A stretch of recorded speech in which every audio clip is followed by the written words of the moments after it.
այդ հանրային ճնշումը իրականում կարող է աշխատել, որը լավագույնս տեսանք Լիդիա Մանթաշյանի կալանքից 3 ամսով կալանքը երկարացնելուց հետո ազատություն վերադառնալուց հետո հանրային ճնշումը աշխատում է, հանրային ճնշումը գործում է եւ մենք մեր թիմով անելու ենք ամեն բան, որպեսզի այդ ճնշումը նաեւ այս դեպքում աշխատի։ Նախորդ անգամ, երբ դարձյալ կալանավորվել էին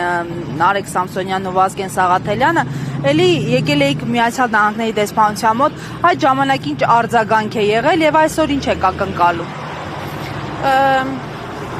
Նախորդ անգամ որևէ արձագանք չենք ստացել։ Ասեմ, որ մենք այսօր այստեղ ենք, որպեսզի քաղբանտարկյալ Նարեկ Սամսոնյանի կնոջ Լուսինե Առաքելյանի ուղերձը հասցնենք ԱՄՆ դեսպանին, որը մի քանի օր առաջ տեսանյութի միջոցով ուղերձ է հղել ԱՄՆ դեսպանին եւ մի քանի օր անց որևէ արձագանք չկա։ Մեր խնդիրն է այսօր, որ այդ ուղերձը արձեռն փոխանցենք ԱՄՆ դեսպանին, որ վաղը մյուս օրը չկարողանան ասել, որ պարզապես մենք տեղեկացված չենք։ Նաև ուղերձի հետ մեկտեղ մենք ներկայացնելու ենք անտիֆեյքի խմբագրության նամակը, որտեղ մանրամասն նկարագրվում է դեպքը, ինչպես է եղել, ինչպես են ներխուժել բնակարաններ եւ խուզարկություններ իրականացրել նաև անտիֆեյքի խմբագրությունում, ինչ են առգրավել, փաստական տվյալները մենք կփոխանցենք իրենց եւ արդեն իրենց է մնում որոշել արձագանքում են թե չեն արձագանքում։ Ձեր թույլտվությամբ հիմա մենք ակցիան մեկնարկենք եւ հետո կպատասխանենք ԶԼՄ-ների հարցերին։ Շնորհակալություն։